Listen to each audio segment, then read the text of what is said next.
Anyway, it's Oh, just humor. So I have this incredible need whenever, from being when you're in sales, right? If you, especially if you're selling things like software that cost millions of, software implementations that cost millions of dollars and have lots of executive transparency, I have this thing where I always feel like I need to add levity to any conversation before I can start it. okay. You know, so I'm sitting here in my boxers. That's my means of That's nice. asserting levity. Thanks for sharing that. I just had to throw us off. So I wanted to kind of give you a feedback what my impressions are regarding your work. Okay, so that you can assess my general understanding. Is that fair enough? I'd love it. I So love talking to you. It's my always enjoyable. my understanding, and I processed this for a while. I'm like, okay, gotta be able to articulate this myself. Social forces that are operant in society break down into three basic categories: the use of force, the use of inclusion and exclusion, and the use of commerce. Yep. Any civilization institutes one of those, which defines its intergenerational knowledge base, which becomes the evolutionary strategy for the group. And incidentally, Western civilization, the institution of law. And this accidentally aligns Western civilization most acutely with logos, the way the world is ordered. And, Correct. and it made it Western civilization to be the fastest advancing in terms of technical capacity of the world civilizations. And then we use the method. The method we use is to disambiguate, to tell truth from fiction or other ambiguity, which is unnecessary. Correct. And then the issue becomes the method, and it's disambiguation. And this is where I get a little foggy because it's through making operational descriptors in a serialization, and then use of Adversarialism. there you go, so close. There you go. As the method by which to choose which is the correct answer. That would be, I suppose, within the framework of decidability. That's where I get, that's the end of my extensive knowledge base, and it's difficult. Damn, that's really good. It's like to process it the way that you would process it. It's like, man, it's not so easy. I think that what most people say is that it seems overwhelming to understand, but once you understand it, the simplicity That's is right. is almost disturbing. It's sort of like Darwin was disturbing. That's part of the problem. Is it's disturbing that it's so simple. You know? I think that is interesting because it is disruptive.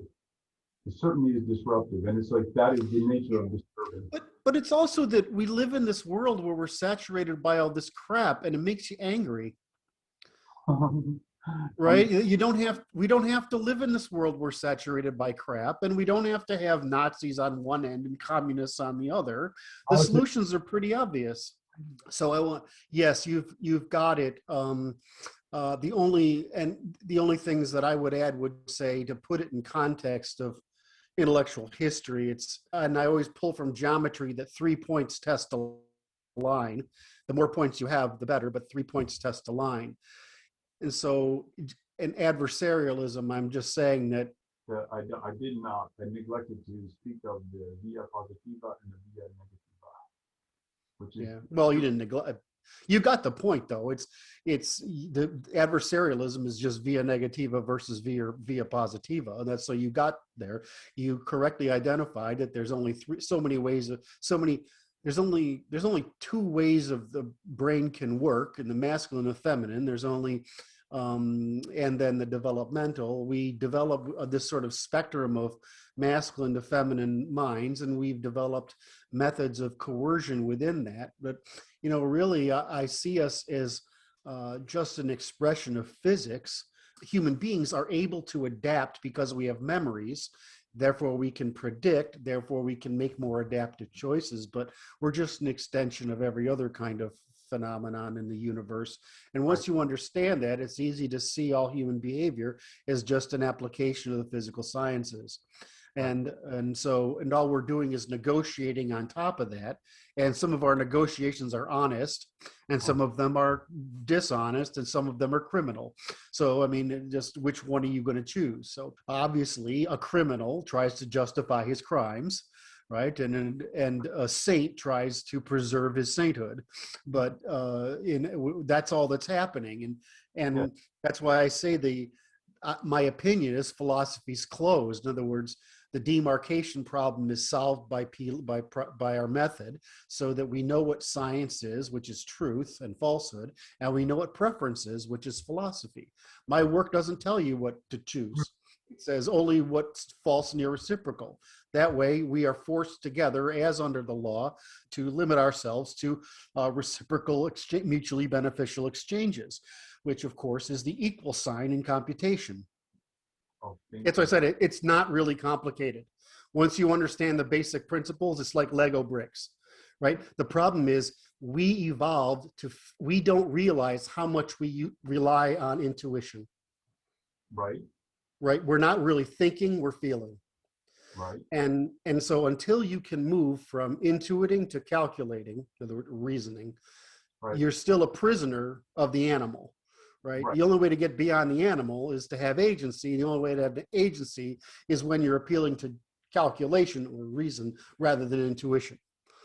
So that's why I say science is complete now, in the sense that the philosophy is demarcated from science, and science is now complete, and that there's a complete unity between the sciences of cognitive science, language, logic, physical science, behavioral science, and evolutionary science. We know, at least I do, that I know the fundamental basis of the universe is just hierarchies of stable relations possible under entropy. I mean, it's just all it is, and memory happens to be the universe. Our human memory or animal memory seems to be the most valuable innovation the universe has come up with since hydrogen. Do we have any more to discuss on this methodology? I think I can summarize. I can try to condense it, because since we've talked, that's what I've been working on. Okay. Is that the method is really simple. Yeah. Applying it to the scope of human knowledge produces first principles of each scope of human knowledge. Many of the things you and I have talked about for the next few minutes we've been on here is first principles. There's what is the causality of phenomenon. So the method is actually pretty simple in itself. And you can, if you begin to think of it as, okay, whenever I think of a concept, where is it listed on the spectrum? What's more of it? What's less of it? That's really what you want to change in your mind, is what's more of that concept and what's less, and what first principles or causes is it dependent on. So when we say deflation and disambiguation by serialization and operationalization, it's just a matter of turning words into measurements, sentences into transactions, stories into ledgers, right? We're trying to make an accounting system out of language that's measurable, built out of measurements and produces measurements.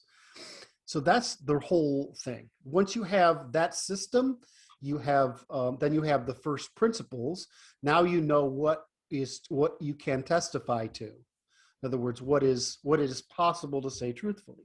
Then you need to know what truth and reciprocity are, so that you can use the balance scale. So you produce a set of measurements, you use truth, reciprocity, and display word and deed, which is truth, as the balance scale to measure it. And then you say from there, okay, what's available? Now, the last part is how are lies constructed and how is war performed. Okay. And so now you have the positive. How do I create all these things, reduce them to truth? Then how do I take and with truth and reciprocity? And how do I apply them to the eradication of falsehood, deceit, and war? That's the program. I mean, really.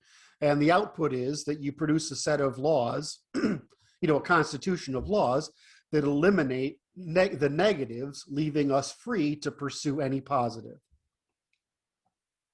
Okay.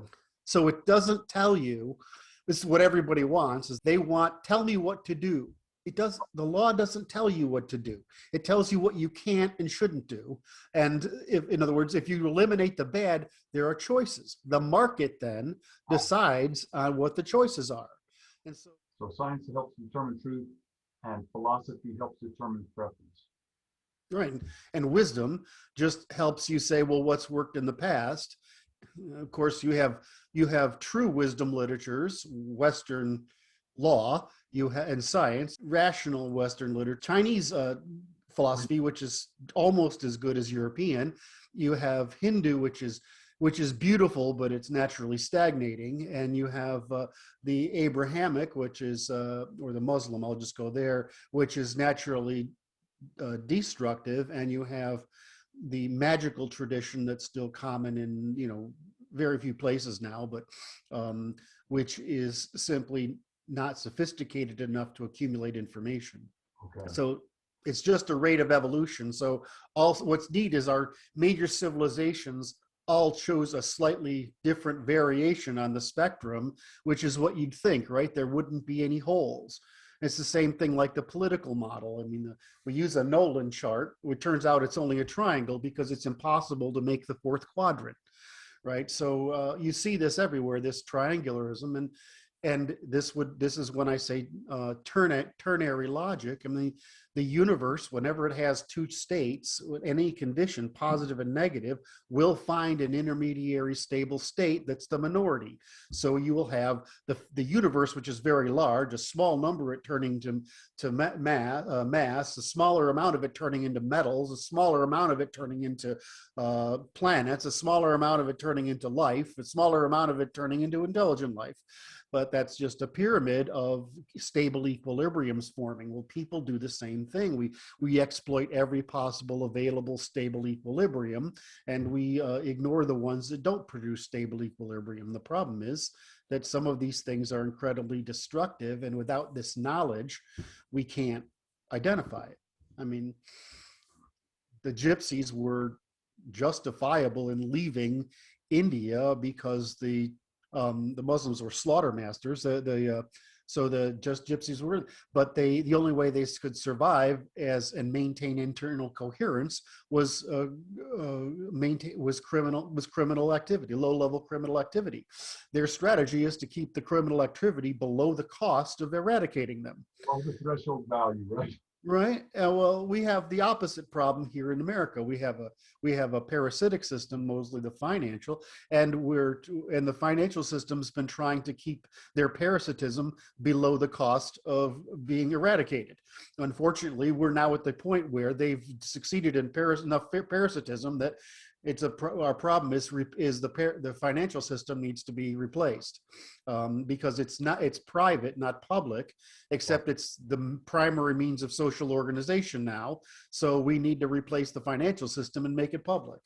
I mean, not all of it. I don't mean like communism. I just mean that borrowing from the people so that they can privatize the gains instead of returning gains to the people is simply theft. I mean, it's not complicated. It's not private money anymore. It's all public money. Carol Quigley described it as monopoly capitalism. Yeah.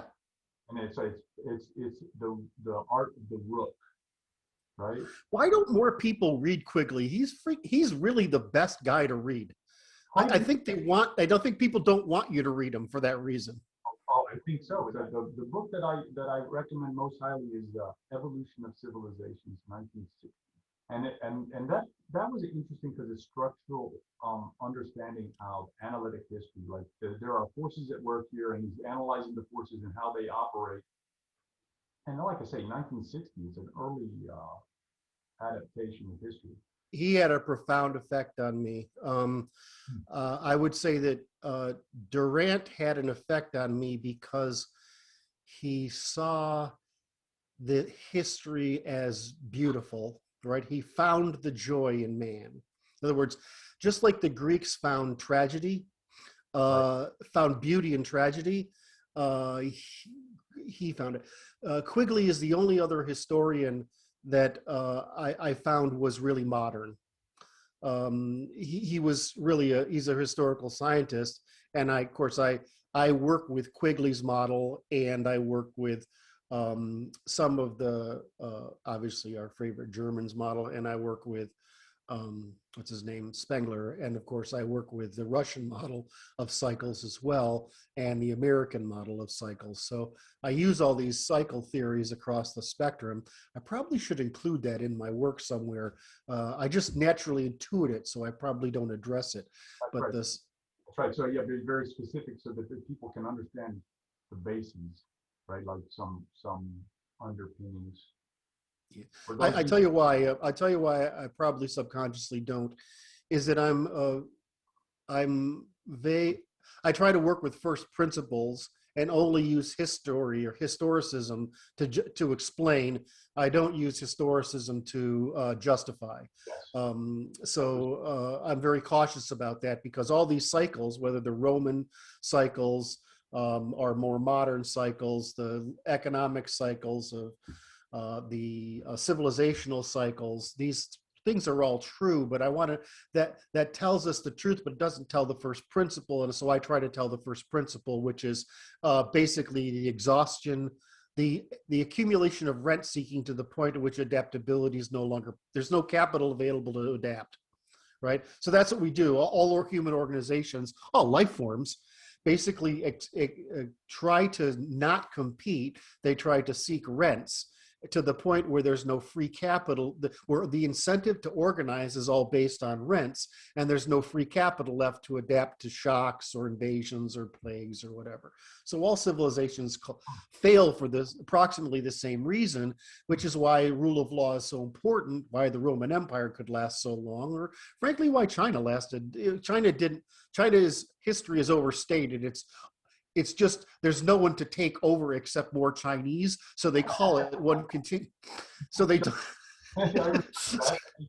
so they make this history as if it's been one China, and it's just crap, right? I mean, modern China is not very old, and China eradicated its history under Mao, so it's a brand new civilization, completely made up out of whole cloth. So, but we had a different problem. We have lots of people coming and taking over, and the steppe and the Middle East, and there's all these wars between these civilizations. So our concept of continuity is different, but Western continuity is something we can identify, and it's why Western rule of law and Western, which is really just empirical government, is so important to the world, because we're the only people to do it. And it terrifies me that the great filter is out there that we might not get past, because we too fall, like every other civilization fell, to the temptations of harmony over survival. A historian that's currently writing that's quite interesting, which is Peter Turchin. He's good, man. I just finished reading his book War and Peace and War, and it had it's the application of social science, like quantification to history, and it's very similar to the structural analysis that Quigley was doing. Yeah. No, Turchin was, there were basically 4 groups of people that were predicting the 2020 crisis, the approximate timing of this is between, I was on the early side, 2017, 2019, 2020. There are some on the later side, 2020, 25, 2030, but we all did it based on demographics. Hmm. So if you look at, who's the economist, his name is escaping me right now. If you look at Turchin, if you look at the cycle guys, if you look at any one of the cycle guys, if you look at the historians, Turchin was one of the first guys to say it clearly and publish it. And so, my work was just on demographics. Hmm. I said the demographic cycles and the economic cycles are going to exhaust right here, and there's just there's no way of employing these people, this many people like we have. We took people off the farm and into industry. There was a multiplier on that, but actually it's been going downhill ever since. Right? There's no more. So the end of multipliers means that we're going to have a conflict because the world has to reorganize in response to it. And it's I see everything the left does as trying to not handle the problems of excessive reproduction, especially excessive reproduction of the unfit classes. There's only one world problem, and it's the rate of reproduction of those people not competent to compete within industrialized and technological civilizations. That's the only problem. If you eliminate that problem, there is no global warming problem, there is no water. But the history of mankind, and one that I think that has troubled me, is that all we do is increase the number of calories we control, and that's what we've done in ratio to our, right? And so we're an extremely expensive life form. So the only thing we can do when you have a Malthusian limit called the planet instead of a Malthusian limit called agrarianism is that you have to control the underclasses or your genetic load will eventually destroy you. The left is inherently cognitively feminine. They use a monopoly on harm and care and on the harm care ethic, just like women do, or not all women. Remember, when you say women, I'm talking about distribution, not a flat line. Women always hear a flat line, and so do women. No, so do female thinkers. They hear a flat line whenever a man is talking about distribution. We call this the Naxalt fallacy, but it's just a cognitive bias in women. It's the easiest way to identify. It's called Naxalt. Not all X are like that. In other words, when you make a general statement about a distribution, they interpret it as a flat line, as a non-distribution, as everyone being equal. There's two easy ways to tell if someone's cognitively feminine. If they use the Naxalt fallacy, which is because these are instinctual, or if they use preference over truth. And so you can identify a female cognitive mind by those two tests. They argue that, well, but that's the truth is different from what's good. And so this is just an instinct. So you take care of children that are right. It's just normal, and women are wired to do that. And so they do. Men are wired quite the opposite. We've got to keep the polity alive, regardless of whether your rugrat happens to be in the bottom fifth or not. See, I got to be careful with that humor with you. You don't like that humor. It's interesting, but one of the things that Turchin was talking about, I find quite interesting as a psychological experiment related to game theory. And the psychologist will make up game rules by which we place bets and give everybody $10 and everybody places their bets. And he says there's three classes of people that come out of this. 25% are saints, and they will always place their bet in a manner that if everybody does what the saint does, we all move somewhat ahead. They're counterbalanced by 25% that are knaves. And the knaves are always trying to rob the saints because the saints are easy marks. They're gullible and always bet the same way. And you can steal their money and come out further ahead than if you participate in the saintly occupation. And in between 50% of the population who I resonate well with are the moral punishers. That's what I call them. And the moral punisher will pay for the privilege of punishing the knave. And if allowed to punish the knave will behave properly, and everyone will come out ahead. Right. And society benefits. It occurs to me that what has happened in our society at the present time is that the knaves have duped the saints into believing that the moral punishers are the problem. That's right. And they're actively suppressing them via legal and structural repression. Of course, you won't like it if I use this. That's what the Middle East strategy was. The Middle East strategy was that the tribal leaders were horrible. Oh, you're thinking of the original ones? Yes. We're supposed to kill everybody in. Moses was a shitty person. He was a horrible person, right? But that's common in that part of the world because these are diasporic people who are always pastoralists, right? They're pastoralists, they're diasporic, which means they move between territories, and they're incredibly clannish because of that, and they don't have to produce commons. Whereas an agrarian community has to produce commons. So your whole thing is you have to keep peace because you've got to get everybody involved in paying the cost of this territory. So I mean, the problem we don't know yet is we don't know how much of that's genetic and how much of it's not. The only thing that we can tell is that they're more aggressive. They're more aggressive and we're more domesticated, and the Chinese are more and more domesticated. So because of these things, aggression was necessary for them, right? That was a necessary thing without the offset of producing states. That's why the Middle East can't produce a state that survives past the weekend. It's like the British can't produce a car that just drives across the parking lot. The Middle East had a serious problem. It's great. It could be wealthy because it's the axis of 4 continents, right? So it basically can make money on taxing trade, not production. Just like, right, that's the whole point. That's the point I'm trying to make. But the Far East and the Far West in India, we couldn't do that. Africa couldn't even get access to the trade. We look at Africa as this continent, but if you took the middle, like 1/4 the size of Africa, and you cut off the bottom and the top, it's this narrow strip of green east to west that can only get to the rest of the world across the Red Sea, right? So it's not. So we think of Africa as this big place, and that green belt. The reason there are humans is that green belt went like this over climates, over time. And so as it went, it forced us into new adaptive isolation and conflict all the time. And so it forced us, by whacking us constantly into evolving. So that's, because evolution requires isolation and speciation. The reason Africa has such a hard time evolving at the same rate as, say, Chinese is because there's a lot of them. Right. And so speciation or separation, isolation, and then amplification of an advantage is extremely difficult. So, I hate it when people blame Africa. And I'm like, it really bothers me, especially because I have so many friends in Ghana.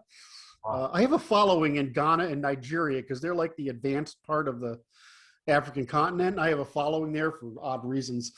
And I just love them. But I mean, blaming them, look at this. We call them the Siberians, but that we don't think of the Eskimo type people as a separate race, but they really are now, and because they have enough marginal things. But man, living that life, those people are scary. Well, seriously, that's hard. Yeah. You go to the steppe and look how the people, the Mongols live on the steppe.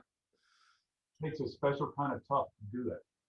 And they wanted the Russians to rule them, and I love it. They wanted the Russians to rule them so bad because Chinese ruling you is so bad.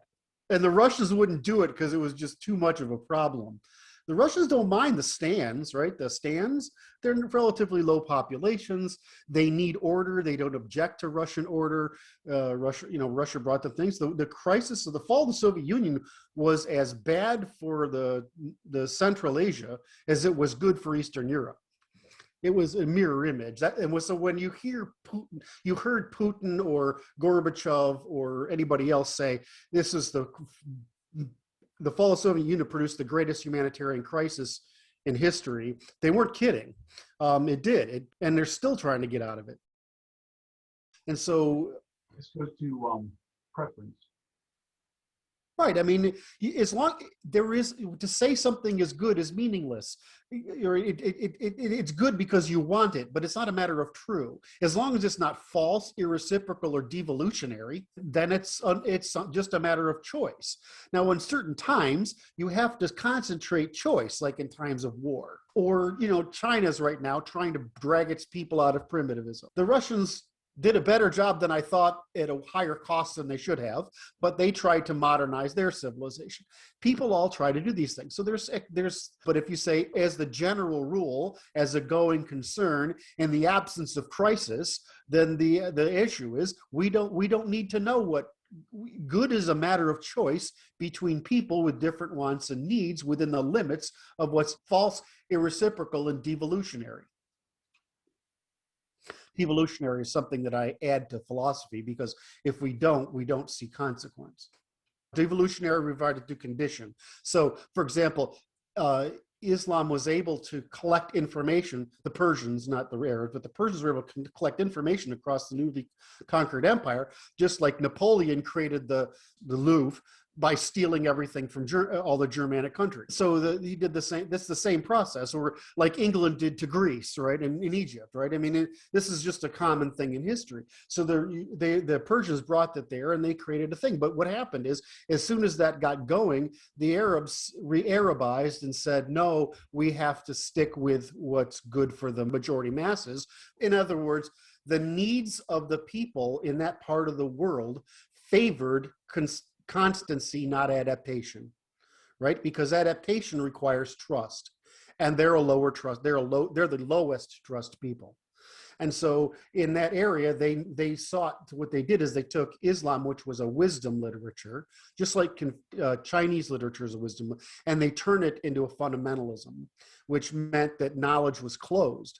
So it turned into a dysgenic, devolutionary, maladaptive system. So we can choose what's bad for us over time, because choosing what's comfortable for us means choosing what doesn't make us pay the cost of adaptation. This is why other people are so resistant to Western civilization. It's incredibly expensive. It causes everyone in every generation to pay a continuous cost of continuous adaptation. And people don't want to do that. And that's the difference between the generations of man, or what you call IQ, is simply the rate of adaptation. So Europeans and Eastern Asians, we're going to adapt faster because we have lower resistance to adaptation, because we have different maturity curves, which cause different cognitive development. Right. So the natural inclination of the human being is to avoid paying costs of adaptation, which is to say, not adapt to the situation as long as possible, because it's expensive. Therefore, what you see is the post-war effort to destroy in Western civilization from within by promising no further necessity to adapt to scarcity. In other words, the false promise of endless growth, the scarcity, the nature of man, and the malleability of man. Right. These are the three false promises of the left, not needing to adapt. Why? Because mothers, right? The female intuition is the left's intuition. Why? Because the female has a different problem when raising her offspring than men have in preserving a polity. In other words, we're all just bots. That's why I say you can't get mad at people for being animals, because we didn't evolve, or we haven't yet adapted to the rate of transformation that's happened in our civilization, in mankind over the past 400 years, thanks to Europeans in this age, like Europeans in the ancient world, and like Europeans in the Bronze Age. So, I mean, we're causing rapid adaptation because we chose the group evolutionary strategy of rapid adaptation. It's only because we've chosen this that we've discovered everything. We pay that cost, and we treat adaptation, this continuous adaptation that we call heroism or whatever, or tragedy. We treat this as a civic good, as a tax, as a payment of the commons. So Europeans directed dominance expression to the production of commons. Yeah. And so that's why we have more commons. That's why Europe is a vast open air museum. The great city in China is a work of art, but not the rest. And the Muslims have temples and nothing else. And so this is the problem, is that you just produce trust in order to produce commons, and you must produce adaptation in order to produce trust, in order to produce commons. So It's simple. It's just it's not a matter of belief or anything. It's just physics. We don't get to choose. Our choice of adaptation, our choice of paying costs, turns out to be the rate at which we adapt. The rate at which we adapt is the rate at which we prosper. The rate at which we prosper is what creates status, and status is what produces the differences. And Chinese are basically mad today because they felt they were the high status people in the world, and they're not. The Middle East is pissed because they tell themselves their whole religion is based on that they're most virtuous, but they're after Africans, they're at the bottom. And then you have Africans who are like, they're the only rational people on the planet. They're like, I'll do anything if I can just have a better life. Just tell me what to do. I love Africans. They're the only people that are full of shit, right? When you talk to them, I mean, it's just, you talk to these, especially men in their 20s or 30s, there's nothing wrong with them. They've lived good moral lives. They're willing to work hard. They're honest, and they can't get anywhere, right? Because the problem's demographic. It has nothing to do with them. They just can't, you can't form a high trust high trust polity out of that population. You're stuck. In other words, the size of the Pareto optimum class able to organize people honestly and trustworthy is just, it's too small in ratio to the number of people who have to be organized, and which is because the productivity those people at the bottom are capable of is insufficient to produce surpluses that can fund the capital that the Pareto organizers can organize, such that they can pay for judges and administrators that are sufficiently compensated that they no longer have to engage in corruption. So, I mean, it's just this incredibly obvious cycle that, that if you think in series, like lines, makes sense. But if you think in ideals, like we do, most of us do, you can't see. Interestingly, like looking at Western civilization, specifically the United States and Western civilization, it appears that the knaves have tricked the saints and are attempting to co-opt the political benefit of having people of a maladaptive state tell them they will be rewarded regardless, and they don't have to pay a price. That's right. Adaptation, and that's because. So I'll tell you. You want to know the truth? It's deliberate. It was done by design. It was written about exclusively. And my favorite, and I wrote this quote the other day, and I put it on Twitter. And I said, they were by design. They realized that they realized that the middle class was going to rise and take powers away from the parasitic classes. In other words, just like in the primitive world, in the ancient world, the Europeans came in and made it impossible for the hucksters to continue their money changing and things like in their gambling, right? And so the hucksters reacted against the ancient world, the Persians and the Europeans. The same thing is happening today with the emergence of the Industrial Revolution. The hucksters were resisting their ability to be parasitic upon the lower classes because of the emergent middle class, and the emergent middle class wouldn't tolerate them like the aristocracy had. Right, and that would be the financiers. You got to know the whole scope of parasitic industries. I have a slide on it somewhere here, but it's gambling, it's money changing, it's financing, it's brothels, it's selling, especially selling alcohol on credit so you can addict people. It was slaving. Is every parasitic industry is predicated on the fact that the cost of suppressing it for the aristocracy and the profit the aristocracy gets from taxes, right, was being eradicated by the emergent middle class that requires reciprocity, trade, rule of law, and everything to generate its wealth. So that's the cause. The consequence is Marxism, neo-Marxism, postmodernism, the pseudosciences, whatever. Now, how is that done? The four false promises I told you earlier, right? So this is really just this isn't a difference in politics it's a difference between male war and female war. So the effort was to do exactly what they said. They sought to bring up the lower classes to defeat the middle and upper classes. That was the Marxist production, right? Them, right? Right. They tried to take the hucksters and move them into government. Right? That was huckster government. That's what communism is, right? Right. It's built on these false promises. Well, the same thing. What they said, what happened, what the neo-Marxists said is just this: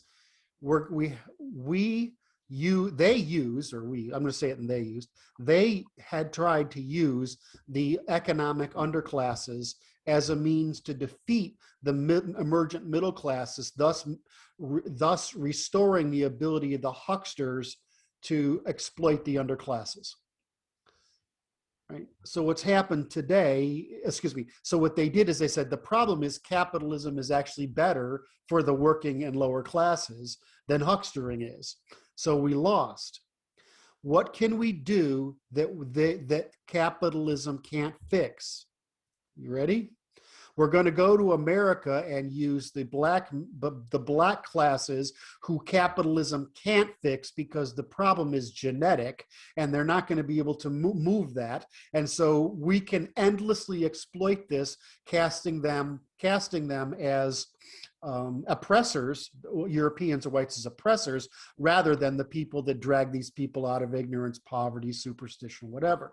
But we think we can never equilibrate the difference between the income of the classes, not because black people are inferior, but because the size of the black underclass is too large compared to its middle and upper classes. So black middle class people fit in just fine. I mean, that's the thing, right? That's one of the reasons why England has a better utility at bringing in Africans than we do, is because they're pulling almost entirely from the Nigerian middle and upper classes. So what they did is by design, used our morality against us to claim that we were oppressors rather than the fact that we just can't say politely under a democracy that just the middle class you have is too large to compete in industrial and technological society, and therefore they're eternally dependent and there's no way to pay for them. So they did it on purpose. It's not like it's some unintentional movement. It's a deliberate movement. And you know who does it is the ADL, right? The ADL is the primary. The ADL, the SPSLC, and the ACLU. And they use the financial sector to exploit people and buy politicians. And they use the ADL, the SPLC, and the ACLU. Then they use nepotism to seed the universities. It's just war. You know, the problem is Europeans, we domesticated war. So we domesticated because of the hell of the wars of religion, which is really just France against Germany, France and Spain against Germany. France and their lackeys in Spain against Germany, because Germany, the Holy Roman Empire, really is Europe. It was Europe from the fall of the Roman Empire forward. The French wanted the power that Rome had, but they couldn't get it because German civilization is frankly better. I mean, the French Revolution happened because France was the most backward government in Europe. Well, Prussia was the most advanced under the German model, and England was the most commercially advanced. So Athens and we had Sparta in Prussia, Athens in England, and Rome in America, and France turned out to be the Middle East. I forgot where I was going, sorry. Like, there's so many wonderful tangents to run down. It looks like psychosocial warfare in the United States for 100 years. Yeah, you got to stop. Yeah, that's where I was going. So you got to stop thinking about war as military. Right. War is any means of destroying the enemy. Yes. So Europeans, we created this a number of rules of lore over time, so that the aristocracy could do its thing, and the people weren't punished for it. So that was how the church and the state did it. So what happened is that made states responsible for the actions of their people. But before that, anybody could start a war. Religions could start a war. economic groups could start wars and did, but that made the state responsible for war. So we held states held states responsible for not letting their citizens get into any trouble. That ends up in the Declaration of Human Rights, which has said not only are states responsible for the actions of their people, but they must limit their aggression to acts of internal development. In other words, we can never have another world war. So we've domesticated war. However, we domesticated male war. Right. Right. Because we've had 50,000 years of domesticating male war. How many years have we have domesticating female war?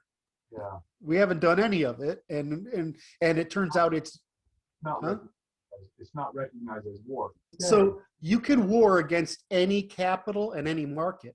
So the Chinese practice total war. That's why we're losing, right? The people in the ADL and the SPLC and the financial sector and the news media, they're practicing war, not limited, only limited to evading physical war, because they know that's our trick. That's why they want to disarm us. So we're at war. We're at war with Islam. We're at war with it's not really Judaism. It's more Jewish globalism or whatever. We're at war with China. We're not at war with India, no. Right? Matter of fact, most of us, if we could, it's a matter of them just being a little behind. But I mean, we're the same. We're the same in a lot of ways. So. Even the Chinese, if you look at it as they need to defend themselves against the expression of Jewish and Muslim war as using United States as the weapon, then they're doing the right thing. If they're trying to defend themselves against Islam by taking care of the Uyghurs, then the Chinese are, if they're trying to expand beyond China, that's a problem. But that's their current leader. He's trying to restore Chinese dominance of the world to replace the United States. But if China was just trying to defend itself from liberalism, just like Russia is, then they're doing the right thing, because it's clearly that liberalism is bad in the sense that it's being practiced today. Liberalism in the leftist sense, progressive sense, and the problem is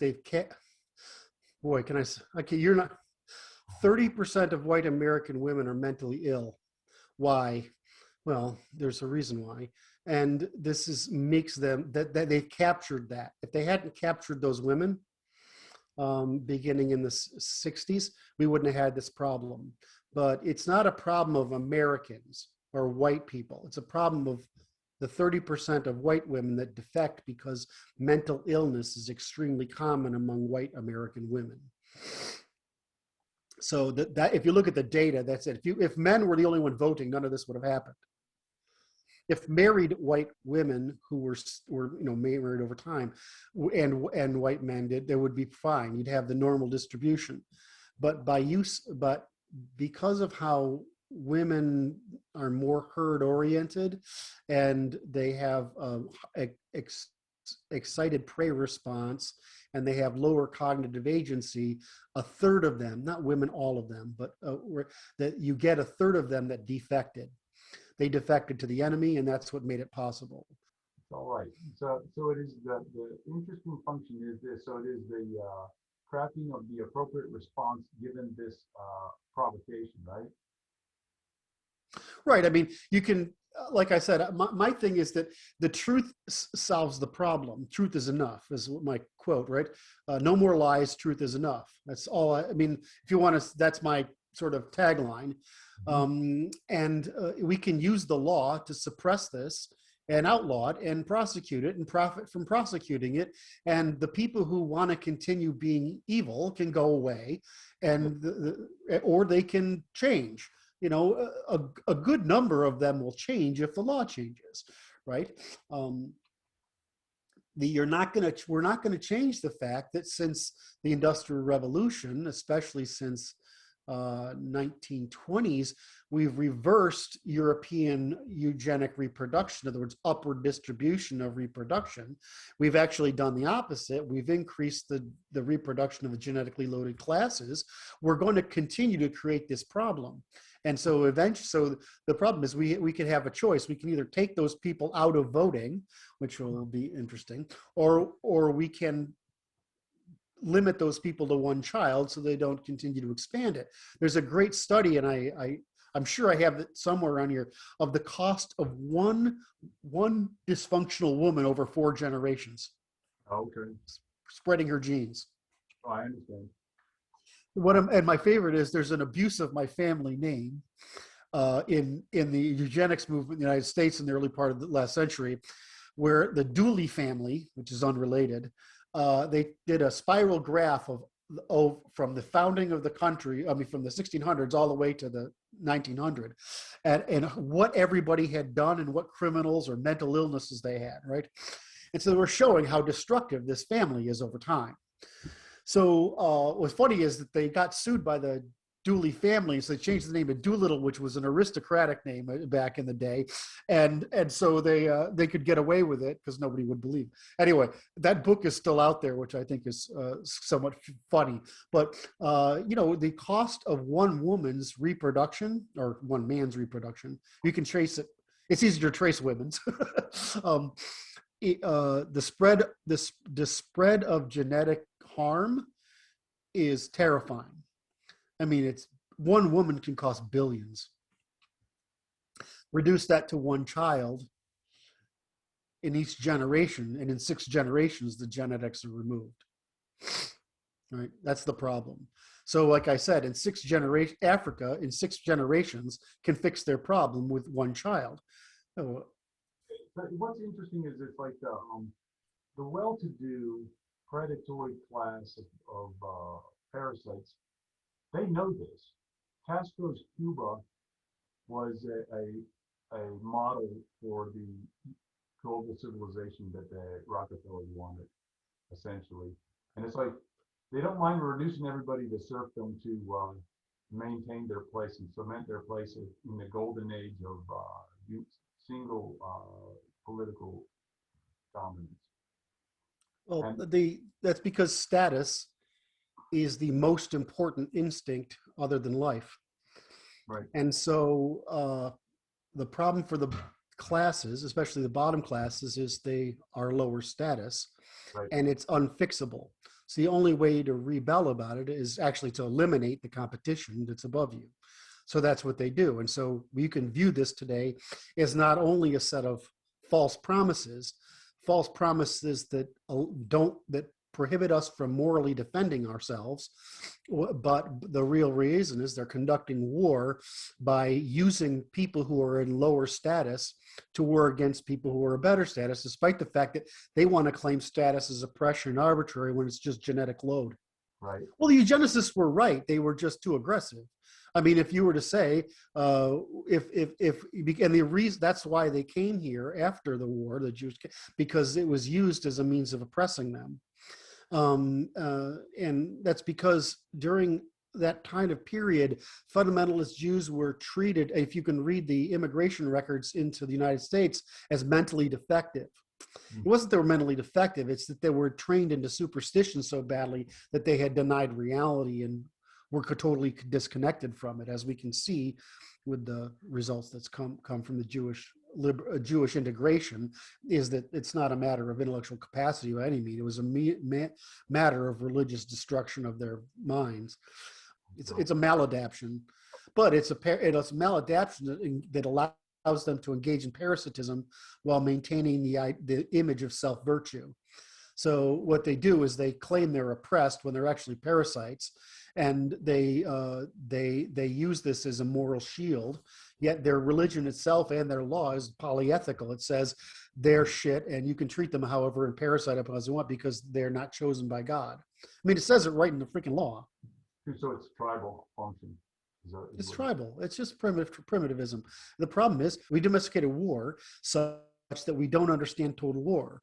And what's happening is that we live in a world where we're no longer in control by virtue of our advanced technology of limiting states to masculine military war. We've lost the ability to domesticate war, and we think war is still conducted on our terms. It's not. It's a good book by the Culture of War. I think it's by Van Creveld. And he shows that you have to defeat an enemy on its terms, not on yours. And you have to understand how an enemy conducts war on their terms, not yours. I mean, we're 0-4 against guys in flip-flops because you can't defeat that kind of war with our ethics.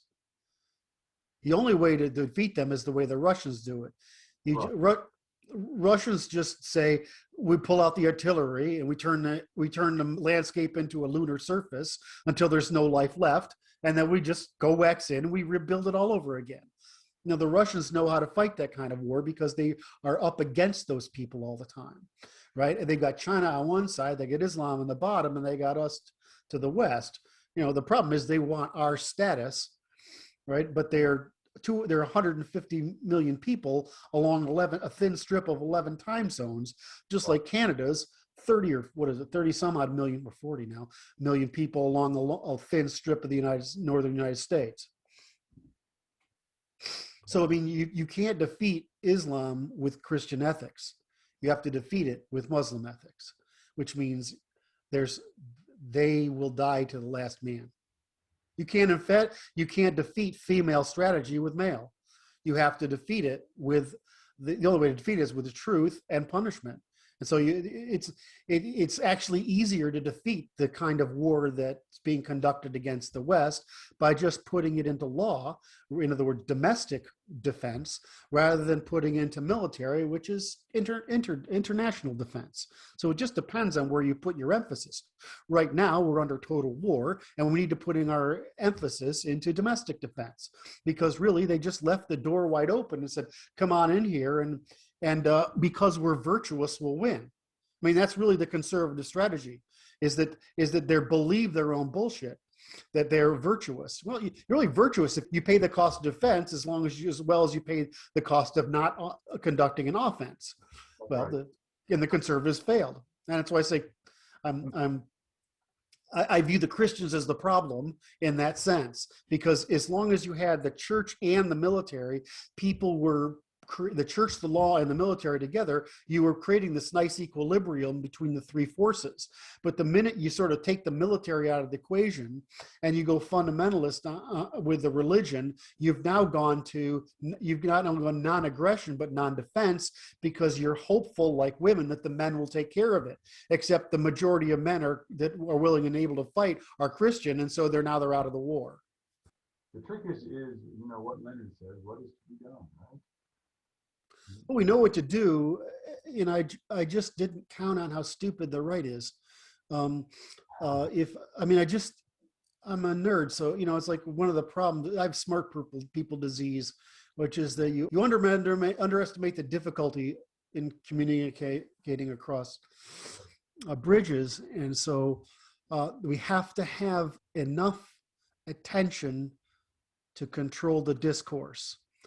And so we have to get enough men together in one spot to make the false promise of threat believable enough to be able to engage in the discourse. That's what I think. Now, you could say we can win over time by convincing people. I don't think we have time. It's interesting, that resonates with the general feeling of the age is the critical nature of the situation. Yes. So if I had done it last summer, I had enough people, but the Marxists came and videoed my thing, right? And then they edited it to make it look terrible, right? And then they had BLM come and crash the thing. And so it's like, you guys, you're on the right and you fell for these morons, right? You didn't listen to anything I said or what we were trying to do, or you just fell for the left because they're fucking stupid. I mean, and that's the problem. Kissinger said this. Kissinger said military men are animals. They're what? They're animals. Animals.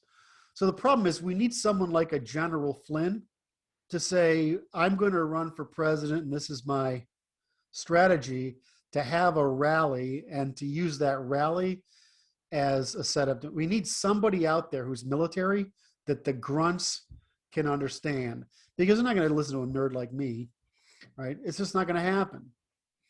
It doesn't matter that I love them, right? That's what matters. No, I don't even think they need to understand. They need to feel inspired that a leader is leading them. I don't think they can understand. That's okay. We'll see what happens next. I don't like to wait for something to happen to me. I like to cause change so that I'm doing it to others. But yes. Very good. Well, Kurt, I appreciate you taking a minute with me. Always a pleasure. Love it. All right, we'll chat again. How about that? Take care, boss.